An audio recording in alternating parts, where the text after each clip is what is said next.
The bone dragon crushes the city streets, yet the people around remain surprisingly calm, for this is the bizarre wish world. It not only has mysterious intelligent robots, even ancient divine spiders can build nests in outer space.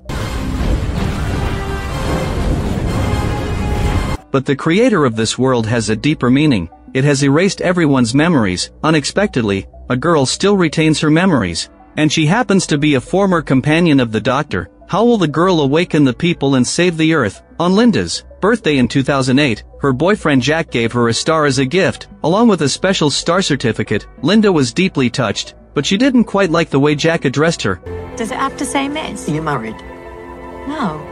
Then it's Miss. 17 years have passed. Linda has broken up with Jack and become a nurse. Although she's very busy every day, her life is fulfilling and meaningful. But that night, the house suddenly shook violently. Linda, who was fast asleep, was woken up. Looking through the window, she saw a spaceship landing in the yard. Soon after, a group of seemingly not-so-smart robots broke through the door. After confirming Linda's identity, they said that they would take her away. Linda immediately refused, but her refusal was ineffective. In the end, Linda boarded the spaceship under the robot's escort, flying towards an unknown direction. On the spaceship, Linda kept saying that the robots had caught the wrong person, but no one paid any attention to her. Just then, something that looked like a phone booth suddenly appeared next to the spaceship. In the next second, Linda experienced a time rift. At the same time, the Doctor inside the phone booth also experienced the time rift. He's a Time Lord, about 2,500 years old, and has regenerated 14 times, and the phone booth, the TARDIS, is the Doctor's time machine and also his vehicle.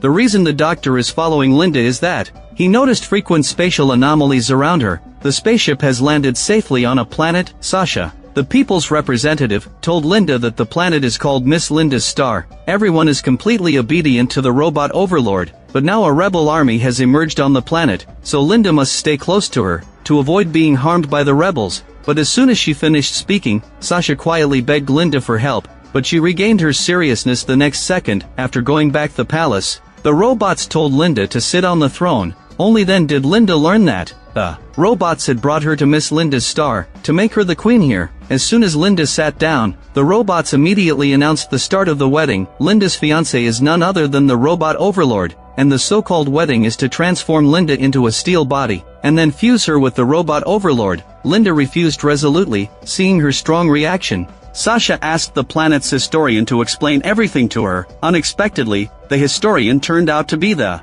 Doctor. The Doctor spoke slowly. On this planet, robots and humans once coexisted peacefully, but a robot revolution suddenly broke out 10 years ago. At this point, Linda noticed that the Doctor's way of speaking was a bit strange. Every sentence ended with an irrelevant word. At this time, the guards were listening carefully to the Doctor's words, and quietly pulled out their pistols. In the next second, the Doctor suddenly gave an order, then took Linda to hide in a safe place. The guards and the robots started a fierce gunfight, but these robots had very high defense, and their weapons could turn humans to ashes in an instant. Luckily, the rebel army arrived just in time, yet even so, the situation was still not optimistic. Sasha told the Doctor to take Linda away quickly, but the next second, she was unluckily shot, and the situation worsened. In the end, the Doctor had to use the teleportation array to take Linda to the rebel camp. Seeing that a cleaning robot had also been teleported over, the Doctor quickly shut it down, otherwise, they would be tracked by the robot army. Seeing many wounded soldiers in the camp, Linda immediately stepped forward to help. As a nurse,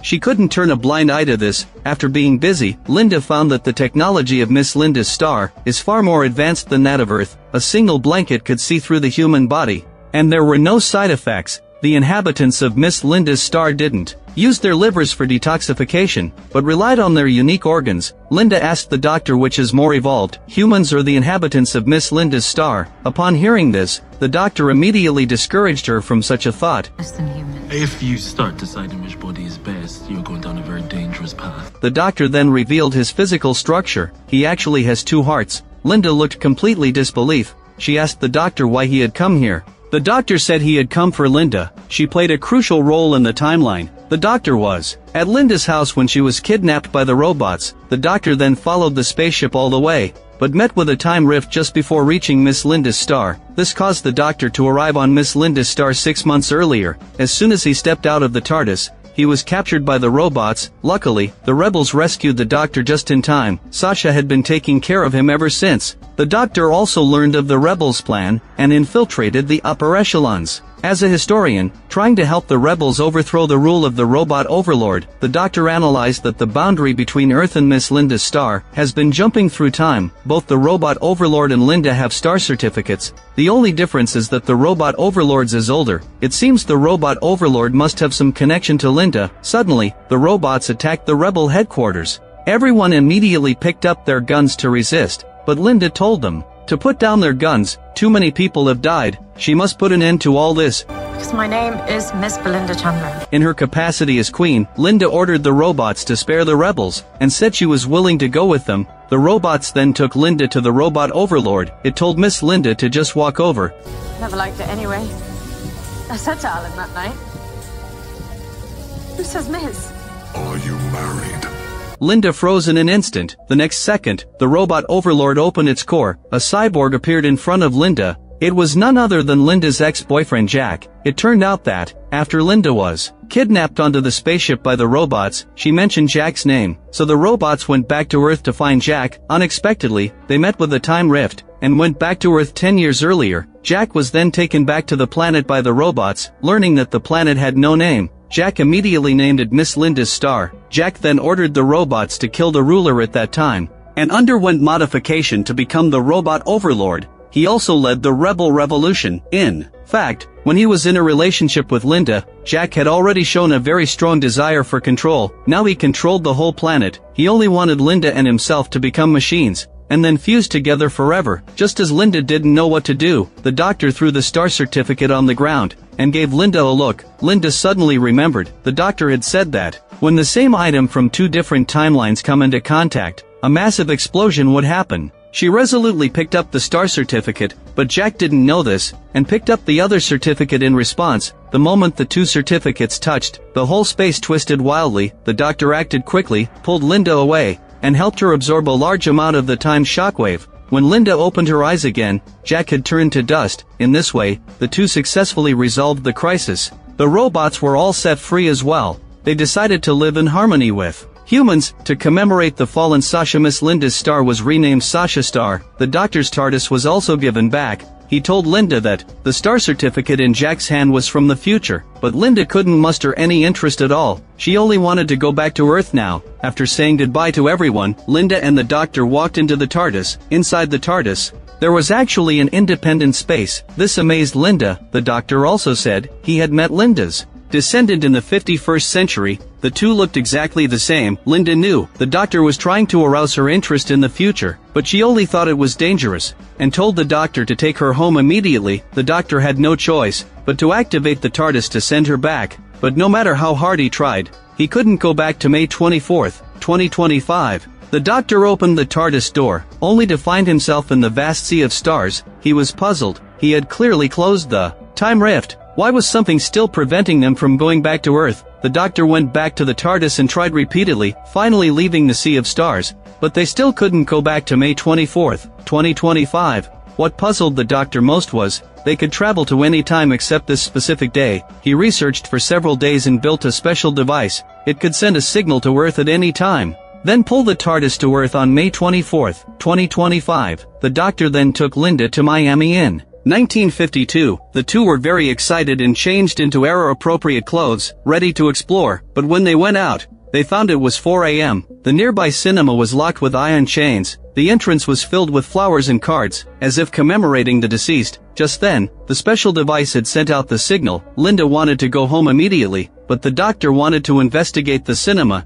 In the end, Linda couldn't persuade the doctor, and had to accompany him into a nearby restaurant to ask for details. Only then did the two learn from the clerk. 3 months ago, 15 people in the cinema suddenly disappeared at the same time. Then the clerk looked at the woman next to her, and said her son was one of the missing. The woman looked full of sorrow, but when she mentioned her son, she smiled again. After the disappearance, the police searched for a long time but found no clues at all. In the end, the investigation came to nothing, but the woman refused to give up. and came to the restaurant every night to wait. Learning that the woman's child had always dreamed about her space, the doctor promised her that he would do his utmost to help. But as soon as they walked out of the restaurant, they heard an unusual noise coming from the cinema. The clerk told them that after the cinema incident, the police suspected the projectionist, but had no evidence. In the end, they could only lock him up in the cinema, and the noise they had just heard was the sound of a movie being shown. The doctor and Linda discussed it and thought, the projectionist must know something. The doctor used a special weapon to unlock the door, but the projectionist never showed up. The next second, the movie being shown suddenly stopped, the curtain slowly fell. Ta-da! What? A cartoon character said his name was Ring-a-Ding. There were no others like him in this world. He also didn't know where he came from. The doctor asked Ring-a-Ding if he knew about the disappearance of the 15 people. Ring-a-Ding suddenly changed his expression, grinned sinisterly, and said he was the god of light. The next second, he tried to catch the doctor and Linda. Seeing this, the projectionist quickly played the Ring-a-Ding animation. As long as this was done, Ring-a-Ding would involuntarily imitate the actions in the movie. The doctor and Linda took the opportunity to escape to the projection room. The doctor asked the projectionist why he didn't take the chance to escape. The projectionist said sadly that his wife had passed away a few years earlier. He had never been able to let go, and Ring-a-Ding could use light to make his wife reappear. Although the projectionist knew it wasn't real, he would rather immerse himself in the illusory dream. It was at this point that Linda noticed that the film reel next to her had mugshots of the missing people. Only then did she realize that the 15 people hadn't disappeared, but had been trapped in the film reel by Ring-a-Ding. Just then, the animation ended. Ring-a-Ding squeezed in through the crack of the door. He immediately controlled the projector and aimed it at the doctor and Linda. The next second, the two were pulled into the two-dimensional world. Linda complained that if the doctor hadn't insisted on investigating, she would have been home by now. The next second, Linda's body unexpectedly became three-dimensional. The doctor instantly realized that as long as they showed sad emotions, they could become multi-dimensional. As expected, the two finally went back to their original forms. They pushed aside the invisible barrier with their hands, only to accidentally open the dimensional wall. Doctor, is that you? Only then did the doctor and Linda learn that here, Doctor Who is a TV show, and the fans are all viewers of this show. The doctor immediately seized the opportunity and asked them how he had defeated the God of Light. But the fans said they couldn't help, for they were also characters in the show. Their purpose was to delay the doctor, and as soon as the doctor and Linda left, they would disappear. Yet the fans were very calm. Maybe, just now and then you can think of us, then we might live on just a little bit. As soon as they finished speaking, the fans chose to take their final bow. The doctor and Linda went back to the film reel once again. They had no time for sorrow, for the best way to honor the fans was to defeat the villain. Suddenly, the doctor remembered that old movie film reels are made of celluloid. This material is highly flammable. As long as they stay still, the film reel will catch fire due to excessive temperature. The two immediately tried this. Soon after, the film reel indeed started to smoke, and they finally escaped successfully. Linda noticed the doctor was injured and wanted to treat his wound immediately, but she didn't know that as a Time Lord, the doctor didn't need treatment at all. In almost the blink of an eye, the wound healed on its own. Ring-a-Ding was ecstatic when he saw this. He immediately controlled the film reel to bind the doctor's hands, trying to use the Time Lord's light to create a new physical body. The doctor hinted to Linda to blow up the cinema so that sunlight could shine in. Linda thought for a moment and decided to use the projectionist's matches to light all the film reels, but the projectionist had locked himself in the projection room and didn't respond for a long time. Just then, the doctor's light shone into the projection room.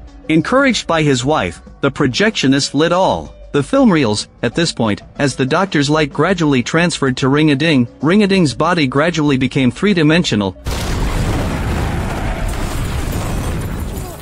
Sunlight shone on Ring-a-Ding's face, and it grew even faster, for sunlight is stronger than the light within the doctor. Ring-a-Ding greedily absorbed the sunlight. It grew bigger and bigger. In the end, it fully merged with the universe, and became a higher dimensional being. Linda exclaimed, "Boundless, formless, incorporeal, perhaps this is what a true god is." Just then, there was a sudden knocking on the cinema door. The doctor used his special weapon to unlock the chains again, and released the 15 previously missing people. They hugged their loved ones tightly. Watching this scene, both the doctor and Linda felt immense joy, but they didn't linger and set off on their journey back. But there seemed to be something wrong with the doctor's special device. The two still couldn't go back to May 24th, 2025, after the doctor tinkered with it for a while. The TARDIS unexpectedly traveled 500,000 years into the future. The two changed their clothes again, and walked out of the TARDIS, only to see a group of fully armed people, preparing for a mission.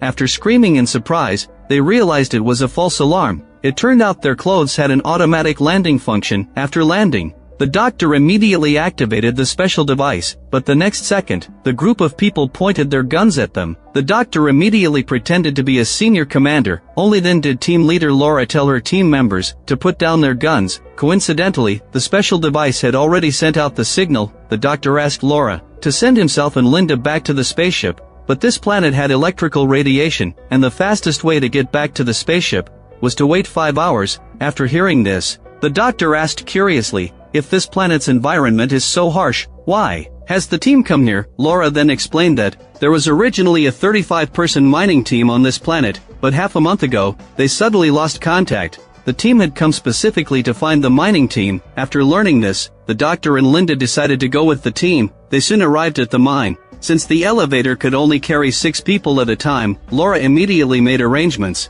The team members arrived at the mining level one after another. Before long, the first body came into view, followed by the second and third. Their deaths were all different, but there were obvious signs of a fight throughout the floor. At this point, Linda noticed that all the mirrors in the station had been smashed. If it was an internal conflict, why smash all the mirrors? Just as they were puzzled, the detector detected signs of life in the room ahead. They opened the hatch carefully, and saw a woman sitting on a box in the middle. When she saw the fully armed team, the woman frantically gestured something with sign language. The doctor understood sign language. The woman's name is Finley, and she's the miner's cook. 15 days ago, the miners suddenly went crazy and started attacking each other. Finley had no idea why she was unaffected. Seeing that Finley didn't look like the culprit, Laura left 3 team members to watch over her. The doctor told Linda to take care of Finley, while he went to the control room with the others. After treating Finley's injuries, Linda started talking to the other team members. Suddenly, she heard something. The team members immediately got into combat readiness,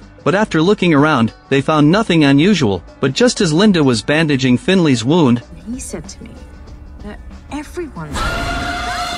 This was the second time. The other team members immediately went on high alert. One of them slowly circled behind Finley, but the next second, he was struck by an invisible force and killed instantly. At this point, the doctor, Laura, and the others had reached the control room. There was an 8,000-meter deep mine shaft here. Laura and her teammates restarted the system, planning to recover all data and files. The doctor curiously asked about the situation on Earth, but Laura had never heard of Earth at all. Soon all the data and files were restored, but there was nothing unusual among them. Only one video was very bizarre.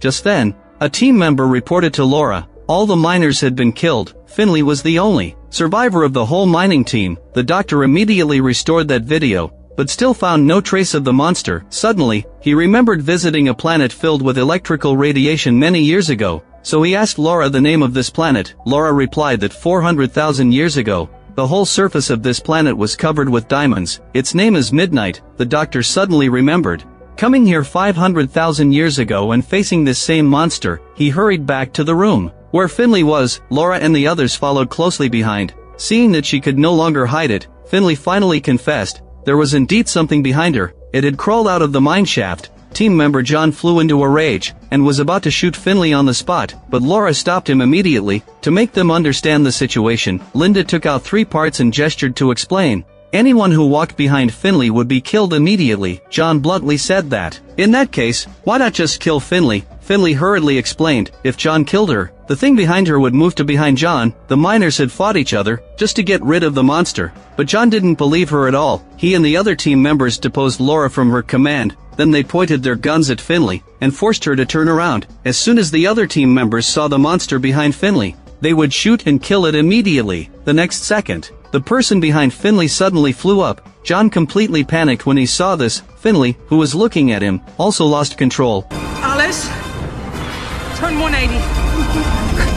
After John's death, Finley gradually calmed down. Looking at the bodies scattered everywhere, Laura fell into complete despair and had to order the surviving team members to retreat. Linda wanted to take Finley onto the spaceship and figure out a solution later, but the doctor said that would play right into the monster's hands. They mustn't let the monster leave this planet. With that said, the doctor walked up to Finley and started talking to the monster behind her. It was at this point that the doctor came up with a way to defeat the enemy. He first turned on a switch nearby, then told Laura to shoot both ends of the pipeline. A temporary mirror slowly formed. The next second, the monster bounced itself away. The doctor and the others hurried to escape with Finley. Since the elevator could only carry 6 people at a time, Laura told 2 team members to escort Finley first. The rest would leave together on the next trip. But even though 3 people had left, the display showed 4. Suddenly, a shockwave hit. Luckily, no one was hurt, but Linda said she could hear the monster's whispers. The monster was right behind her. The doctor was at a loss for a moment.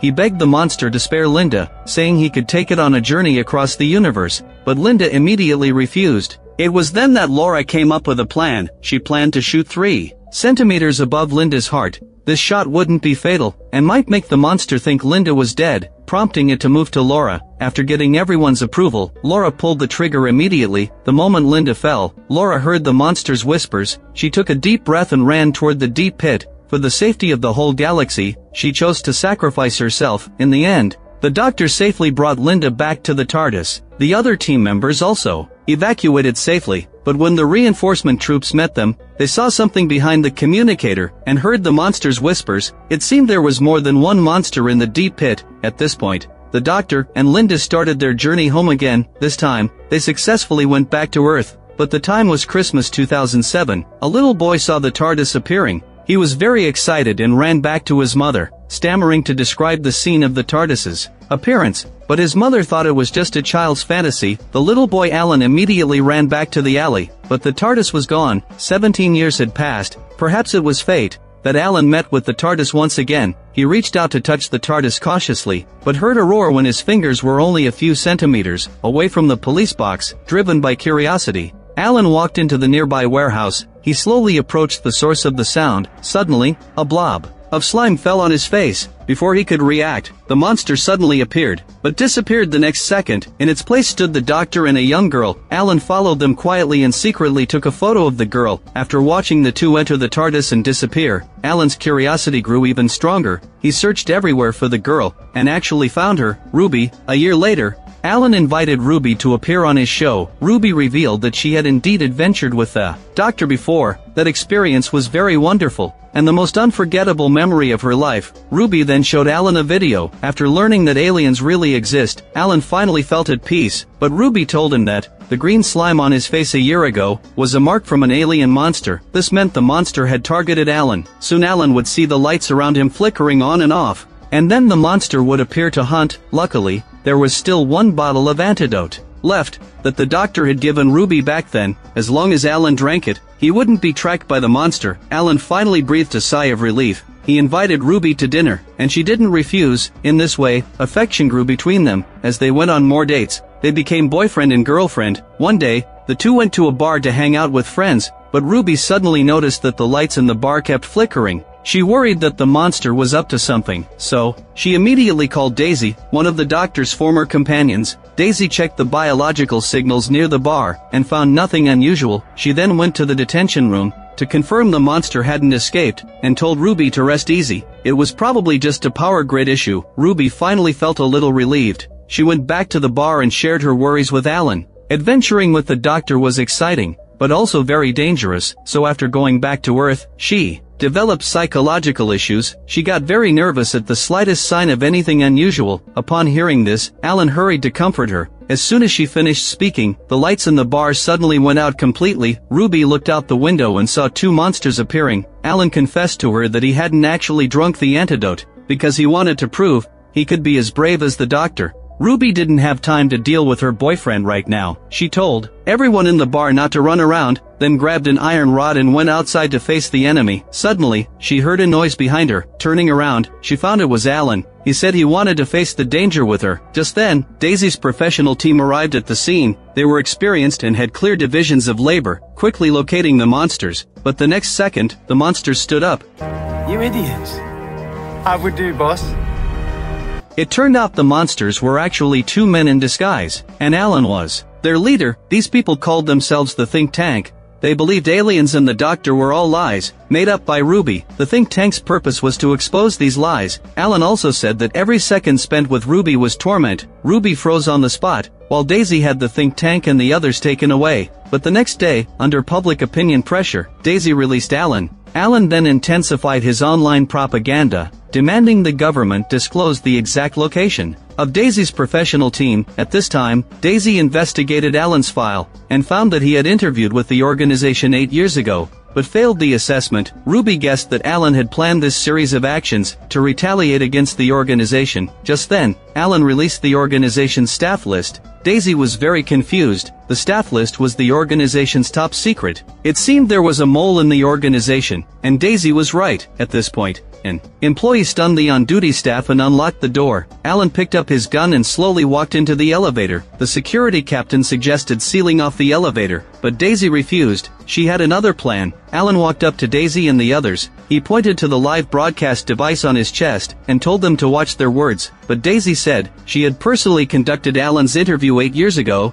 and had only written one line in the interview record: "Do not trust Alan." Immediately afterward, Daisy pressed a button. The heavy iron door slowly opened. It turned out, Daisy had just unlocked the door to the monster's cell. Ruby told Alan to run. The monster was hunting him. But the next second, all the lights on the floor went out suddenly. The monster's roars came from all directions. Alan fired randomly into the darkness, seeing he had run out of bullets. The monster opened its bloodthirsty maw to kill Alan. Luckily, Ruby acted in time, saving Alan's life. But Alan still didn't learn his lesson. These two special effects are improving.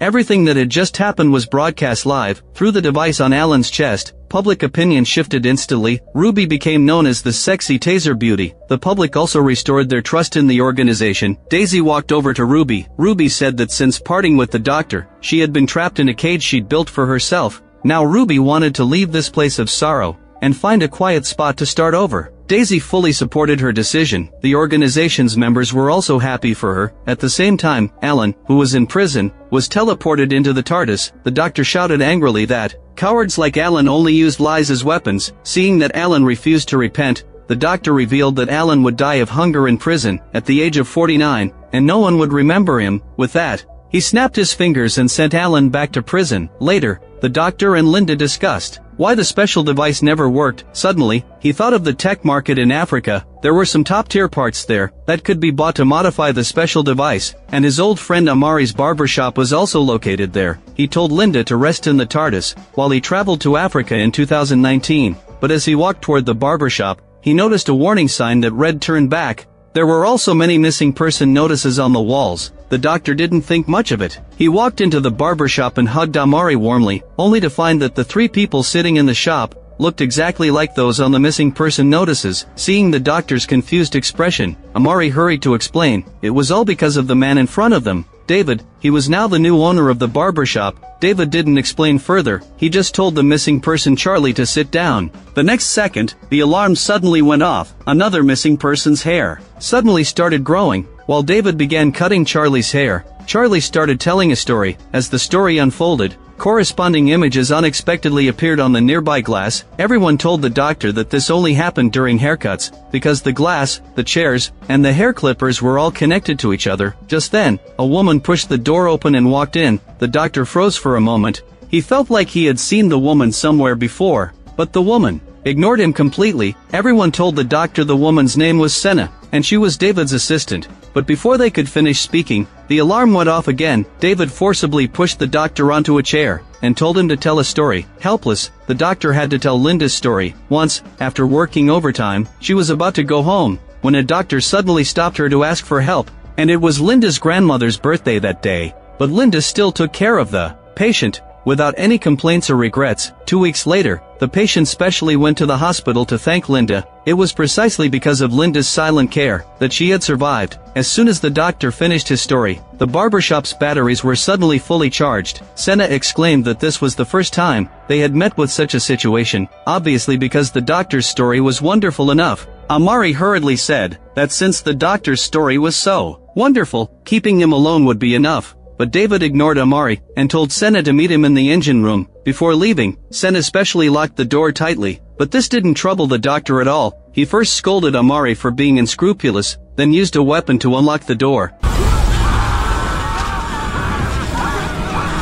the doctor found himself actually on the back of a spider, and the spider was in the endless starry sky. Just then, David went back to the barbershop and closed the door. He told the doctor that the barbershop was both on Earth and in outer space, because a time-space compressor was installed in the doorframe. Only David and Senna could travel back and forth. As soon as he finished speaking, Linda pushed the door open and entered. It turned out, she had heard a loud noise inside the TARDIS just now, so she was a little worried about the doctor. Finally, under the guidance of a little girl, she successfully found the barbershop, but Senna and David weren't. Happy to see Linda, the doctor deliberately provoked David, saying he would take everyone in the barbershop away, and there was nothing David could do about it. David took the bait. He was originally human, later became its administrator under the guidance of the God of Stories, responsible for organizing stories to make it easier for the God of Stories to gain people's worship. But as time passed, David's mentality gradually changed. He believed the God of Stories was worshipped solely because of him. Later, David created the spider and used it as a container for stories. As the spider stored more and more stories, it kept growing bigger, eventually becoming what it is now.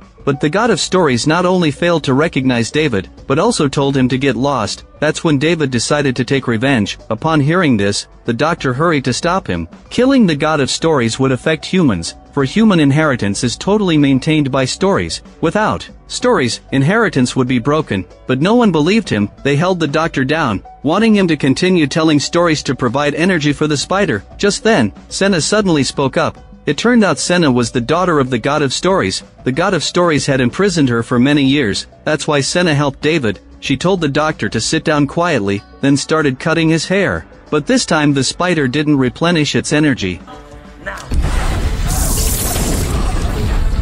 The two escaped the barbershop quickly, and found the road ahead like a maze, but the doctor didn't panic at all, for the haircut Senna had just given him was exactly the map of the maze. As for why Senna helped the doctor, it was because she didn't want humans to lose their inheritance. Before long, the doctor and Linda reached their destination. This was the story engine, the core where the God of Stories recorded all stories. Just then, the engine suddenly activated. A heart-shaped object appeared inside. The doctor reached out curiously to touch it, and the heart actually opened. Almost at the same time, David hurried over. He quickly inspected the core and breathed a sigh of relief when he found it unharmed. But the doctor suddenly quoted Hemingway's 6-word maxim, "I was born, I died." As soon as he finished speaking, David suddenly felt very uncomfortable. The doctor explained that the story engine was now connected to him, so David could no longer kill the God of Stories. The doctor urged David not to be stubborn. He had been a prisoner once too, and there was still time to turn back. In the end, David compromised. He took out the remote control and lifted the time-space lock. Seeing that the spider was about to explode, the doctor told Linda to lead the people in the barbershop to safety, while he planned to take David away. But David, overwhelmed by despair, decided to perish with the spider. The doctor couldn't bear to watch him die, and finally persuaded David to regain his will to live. The spider tried to escape too, but in the end, the doctor trapped it in outer space. Everything finally calmed down. Everyone thanked the doctor and Senna for what they had done. David admitted that he never wanted things to turn out this way. He just wanted to be recognized by others. What you do best. Keep collecting stories. Start your own barbershop. After thinking for a long time, David finally accepted the doctor's suggestion. Senna also planned to do what she had always wanted. After everyone parted ways, the doctor and Linda started their journey again. This time, they unexpectedly arrived at the Interstellar concert in 2925. The host was Rylan, a legendary host from Earth. Tonight was the final. With 40 contestants from different planets set to take the stage, they would compete for the final victory, in front of 3 trillion viewers. After learning this, the doctor and Linda couldn't bring themselves to leave. The two decided to stay and watch the concert before continuing their journey. Just then, the special device had finished sending out its signal. An elderly lady not far away was very excited. Thank you, Doctor. That's the final link.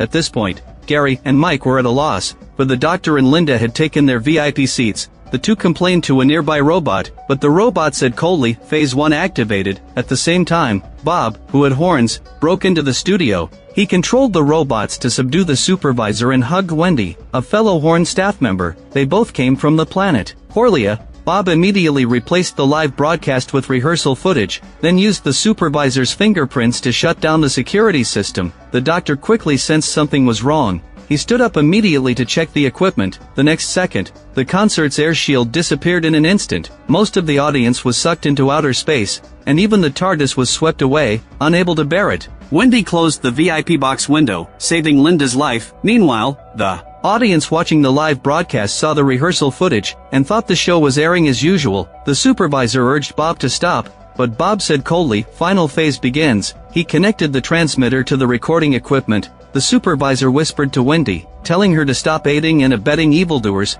She had just seen Wendy save someone, but Wendy ignored her completely. At the same time, the doctor, who had been swept into space, suddenly woke up. He used the recoil of the confetti cannon to move closer to the concert venue. Finally, with Gary and Mike's help, he successfully returned inside. The doctor told them that all the audience members sucked into space were still alive, for he had just expanded the size of the protective shield. With that, he began to hack into the system, only to find that code was being written at a rapid pace. The doctor tapped the screen, accidentally triggering the protection mechanism. The intense sound waves left them unable to move. Luckily, the doctor used his weapon to defuse the danger in time. He immediately analyzed the code and discovered that the sound waves were primitive delta waves. If the code upload was completed, the sound waves would spread from the space station to every household, and everyone watching the concert would be killed by the vibrations. Just as the doctor was at a loss, Gary and Mike stepped forward. It turned out they were the concert's technical designers. On the other side, Linda saw the singer and her assistant in the corridor. The assistant tried to hack into the main system, but each attempt was overwritten by the code. Just then, Bob suddenly appeared on the screen. It turned out he had detected the doctor's actions. Bob threatened the doctor to stop immediately, otherwise, he would open the air valves to purge the space station. As the two remained deadlocked, Wendy told Bob the code upload progress had reached 95%. The singer exclaimed in shock when she heard this. Linda immediately sensed something was wrong. It turned out the singer was also from Horlia. Horlia used to be a thriving planet, for it was abundant in a particularly delicious type of nectar. Because of this, a large corporation bought the whole planet. They seized all the flower seeds and destroyed all the planet's flower fields, just to monopolize the industry. The corporation also banned the Horlians from singing and slandered them. To hide her identity, the singer had been forced to cut off her horns, and had worked her way up to where she was today. Bob, but was determined to avenge his people. Since the corporation sponsored the Interstellar concert, he had targeted the concert audience for his revenge. The singer and Bob were old friends. She wanted to go to the studio to persuade Bob. Linda also said she would go with her. At this point, the code upload progress had reached 99%. Just as Bob was celebrating with Wendy, the doctor suddenly burst into the studio. Bob drew his gun and fired, but he only hit the doctor's illusion. In case I do this. After completely destroying the primitive delta wave, the doctor continuously electrocuted Bob, and didn't stop until Linda and the singer arrived at the studio. The supervisor immediately regained control. The singer said Wendy had changed. It turned out they were biological sisters, but Wendy sneered, saying she and Bob had been working to expose the corporation's true colors, while the singer had chosen to escape, and even denied her Horlian identity. The singer had nothing to say and could only walk away silently. Meanwhile, the doctor was thinking of a way to save the people. He had a sudden idea and told Gary to modify the projection equipment into a tractor beam, pulling the people in space back to the concert one by one. The crisis was completely resolved. The concert resumed live broadcast. The singers took turns performing on stage, but when it was the Horlian singer's turn, she didn't sing. Instead, she openly admitted her Horlian identity. Facing the boos from the audience, she sang the hometown song banned by the corporation. As she sang loudly, she recalled the tragic scenes from the past. Her singing touched the whole audience. Tears also streamed down Bob and Wendy's cheeks. Presumably, the corporation's atrocities would soon spread across the galaxy, and the whole universe's perception of the Horlians would change accordingly. After everything ended, the doctor and Linda prepared to leave. They had just retrieved the TARDIS from the Lost and Found, when the hologram of the concert organizer suddenly appeared. It told them to give up if they wanted to return to Earth, for Earth had turned to dust on May 24, 2025. Upon hearing this, the doctor and Linda immediately went back to the TARDIS. They kept trying. Unexpectedly, the TARDIS door exploded in the end. After the explosion, Linda and the doctor arrived in London in 2025. Here, they were actually husband and wife, and even had a lovely child, and this child was exactly the little girl who had guided Linda to the barbershop. Linda pressed the remote control, and the figure of the scumbag Alan unexpectedly appeared on TV. but the doctor didn't show any disgust. Instead, he greeted Alan kindly. During dinner, the doctor placed the yellow cup firmly in the middle of the table, but the next second, the cup fell to the ground without warning, yet the whole family was already used to it. Linda opened the cabinet, and it was filled with identical yellow cups. Later, the doctor prepared to go out, and as soon as he opened the door, he bumped into Ruby. Ruby greeted him warmly, but the doctor had no memory of her. Helpless, she had to hurry away. Ruby looked up and saw a bone dragon walking in the city. There was also a white bone palace in the sky, yet the doctor and the people were completely accustomed to it. Later, the doctor walked into the United Nations Insurance building and started his workday. Suddenly, a woman flew past outside. The colleagues all stood up to admire her heroic figure. The woman who had just flown by was Mary, the only other surviving Time Lord besides the doctor. She landed steadily on the White Bone Palace and started talking to the elderly lady who had appeared at the Interstellar concert. Time returned to Bavaria in 1865. Mary rode a horse to a farmhouse. She picked up the newborn baby, then blew a breath at the hostess. The next second, the hostess turned into a violet. The host ordered the other children to run, but in just a few breaths, the children turned into ducks, and the host turned into an owl. We have things to do in 160 years' time, with one very special wish.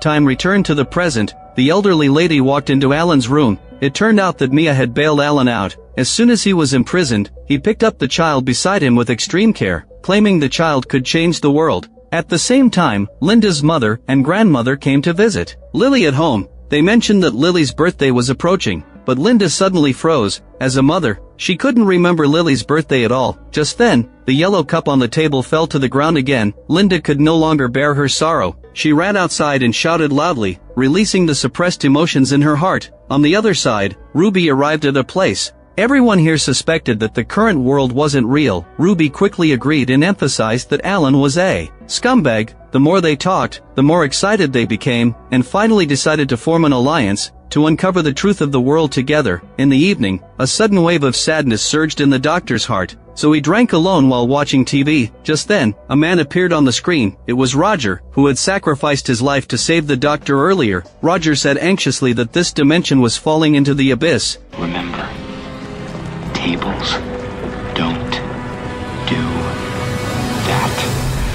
I gotta go. As soon as he finished speaking, Alan reappeared on the screen. Soon after, Linda, who was resting in the bedroom, was woken up by the noise. She immediately went to the living room and saw shards of cups all over the floor. The doctor told his wife to watch, then placed the cup in the middle of the table. The cup actually passed right through the tabletop. The doctor told Linda that this world was most likely fake. Upon hearing this, Linda couldn't help but call the police. The police car arrived soon and took the doctor away immediately. It turned out that doubting was forbidden in this world. Whoever felt doubts would be taken away. Shortly after the doctor was arrested, the elderly lady entered the doctor's house to take Linda away. It turned out that Linda's mother had seen her daughter running to the river and shouting, so she had involuntarily called the police. In the end, the doctor and Linda were taken to the White Bone Palace together. As soon as Mary saw the doctor, she excitedly showed him around the palace. But Linda was very agitated. She begged Mary to let her go home, for she had a child to take care of at home.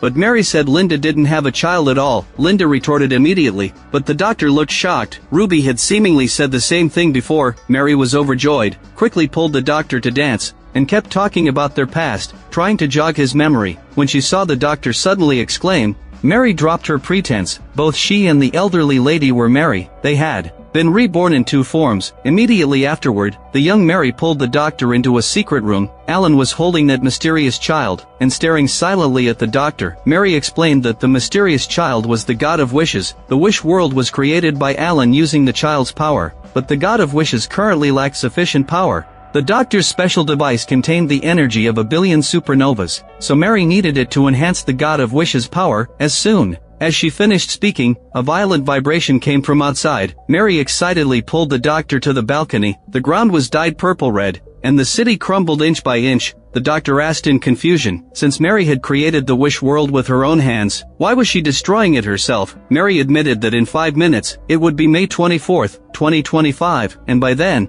Earth would completely split apart, and Omega, who was hidden deep in the lower universe, would appear. The Doctor froze instantly, and countless memories flooded his mind. His memory was fully restored, and he remembered that Omega was the founder of the Time Lord race. But the next second, Mary suddenly blew up the balcony, letting the Doctor fall toward the bottomless abyss. At the critical moment, a door suddenly appeared on the stone wall of the balcony. A woman named Luna pulled the Doctor up.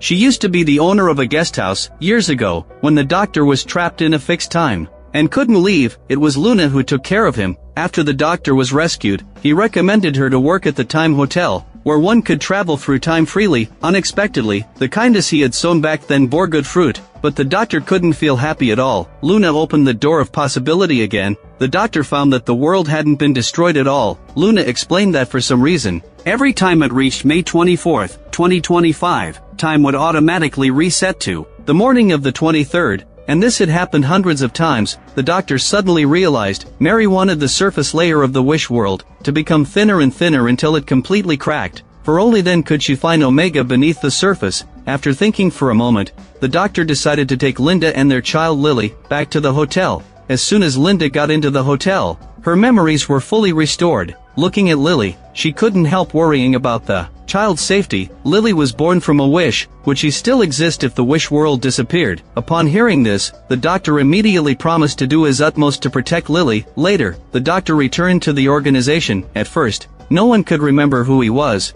but when Luna opened the door of possibility, the wind from the real world blew through the floors. Everyone's memories were instantly restored. Looking at the bizarre scene outside the window, they were all shocked. The Doctor hurried to explain that when the two worlds collided, excited atoms would be produced, and the bone dragons were like antibodies. They would slowly consume these atoms without harming humans. Shortly after, Daisy released a special sound wave. All members of the organization had a positioning chip implanted after joining. Once the special sound wave was released, they would be awakened and their memories restored. Sure enough, after receiving the signal, Ruby and the others immediately regained their memories and hurried toward the organization's building. Once everyone was assembled, the Doctor said solemnly that they now had three opponents: Alan, the God of Wishes, and Mary. Just as everyone was discussing their plan, the young Mary suddenly appeared. She claimed that the Time Lords were the most superior race in the universe, and hoped the Doctor would help her fulfill her grand wish of rebuilding their home planet. But the Doctor refused firmly. Mary immediately teleported back to the White Bone Palace, then controlled the ancient dragons to attack the organization's building.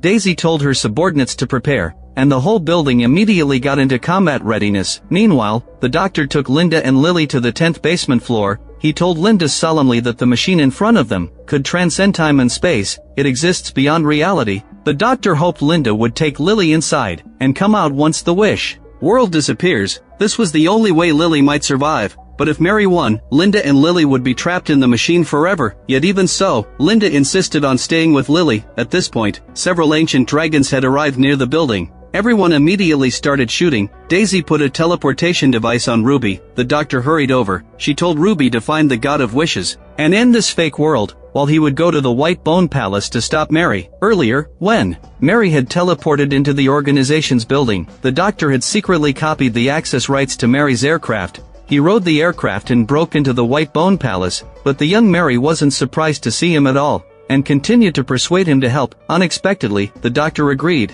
Mary immediately opened the antimatter gate. A huge claw stretched out.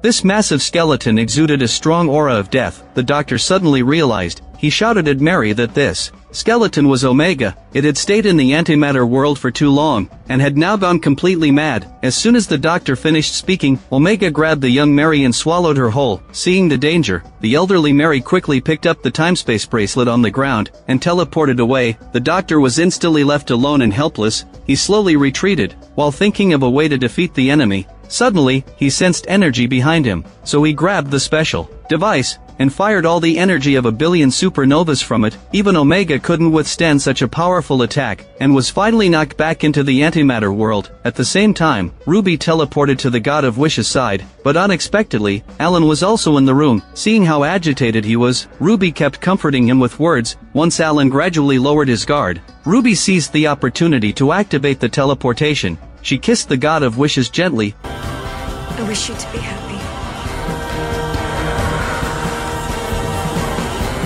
Ruby kissed the God of Wishes again, and blew gently around her. The wish world immediately began to disappear. The doctor hurried back to the TARDIS, then took Ruby and the God of Wishes to the 10th basement floor of the building. When he opened the machine's door, everyone held their breath. Luckily, Linda walked out holding Lily's hand. Everyone rejoiced and celebrated happily. Everything settled down. The doctor entrusted the God of Wishes to Ruby's adoptive mother. The adoptive mother agreed without hesitation, and named the God of Wishes Josand. Later, the doctor and Linda returned to the TARDIS. Linda curiously asked why she was the only one who retained her original memories in the Wish world, but the doctor couldn't give a definite answer either. Upon hearing this, Ruby didn't dwell on it further. She asked the doctor and Linda about their plans for the future. The two planned to take Lily on a journey across the universe, as they dreamed of their wonderful future life. Ruby saw Lily's clothes shrinking continuously in their hands, and finally disappeared completely. She hurried to look, only to find that Lily was gone too. But the doctor and Linda weren't surprised at all. They even asked who Lily was. Just then, the doctor suddenly remembered he still had something to take care of. He then piloted the TARDIS to the future, and threw the star certificate into the universe, completing the time loop that echoed the very beginning. But Ruby still refused to give up. She told the doctor and Linda they had once had a child, but the two still showed no reaction. After going back to May 24, 2025, the world went back to normal, with only minor deviations in some places, but overall, there were no major issues, and the organization could step in to fix them. Just then, Ruby asked everyone if they remembered Lily. This time, Linda felt a little angry. She thought Ruby's behavior was offensive, but Ruby insisted on her story. She held the doctor's hand tightly and said solemnly, "Many years ago on Christmas, I was also forgotten when I was just born, and the doctor did everything he could to set me back on track." Can the doctor really not remember anything? Suddenly, Linda remembered that the doctor had also saved her. In the next second, everyone present said the doctor had saved them too. At this point, the doctor realized that, although the deviations after the world's restoration were minor, the troubles caused by these deviations were significant, and there was only one power in the whole universe that could fix it. That was the power of the Time Lords. The doctor resolutely entered the TARDIS, and kept repeating Lily's name. At this point, images of all previous doctors suddenly appeared on the screen. Shortly after, the 13th Doctor was teleported into the TARDIS. She explained that she had seen an impending time rift, and that the rift had been caused by the doctor. So she had teleported over to help. The doctor said he needed a massive amount of regeneration energy to correct the universe's deviations. The female doctor immediately objected, for it would result in the doctor's death, and could potentially tear the whole universe apart. But seeing the doctor's unwavering determination, she stopped opposing him, even if her future self would die because of his actions. The two worked together in perfect harmony, and quickly finished debugging the system. Just then, the TARDIS issued a warning, caused by the excessive contact between the two doctors. After a reluctant farewell, the doctor channeled a surge of regeneration energy into the time vortex. The overwhelming energy knocked the doctor unconscious. When he woke up again, he found himself lying on a bed of green shade. The regeneration energy in his hands reminded him that he was about to regenerate. At this point, Linda walked slowly over from the side. The doctor hurried into the house and breathed a sigh of relief when he saw Lily was safe. But something felt off. The doctor asked Linda what had happened after the great battle. Linda slowly replied that after the battle, the organization had been busy handling various matters, and the doctor had suddenly disappeared, while she had gone home to take care of Lily, for she had emphasized countless times during their previous travels. In this house, at 7:30 a.m. on the 24th of May, remember? In an instant, countless new memories flooded the doctor's mind, completely different from his previous experiences, and Lily was no longer the doctor and Linda's child, but Linda's child with her ex-husband. The doctor suddenly understood everything. The correction had altered the universe once again. Although Lily was no longer his child, he was grateful that she was alive. The doctor stared at Lily gently, while Linda said the doctor was the greatest man in the world. But she and Lily couldn't continue adventuring with him. Upon hearing this, the doctor felt completely at peace. He said a tender farewell to Linda and Lily, then went back to the TARDIS. After a flash of light, the TARDIS appeared in the vast universe. The doctor looked at the sea of stars with excitement, but the next second, regeneration energy suddenly surged from his hands.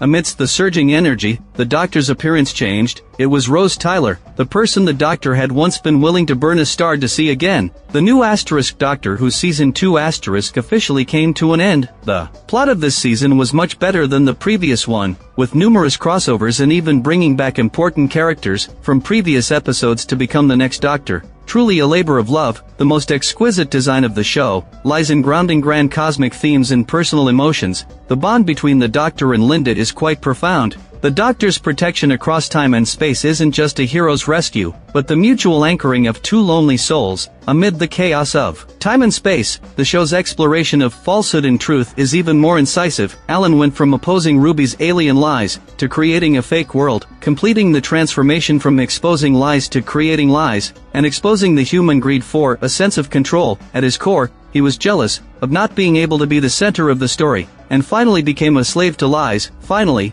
the time loop of the Star Certificate and the time dilemma of May 24, 2025 form an exquisite structural echo, successfully resolving the plot thread left in the first episode. If you enjoyed my channel, please give it a thumbs up and subscribe.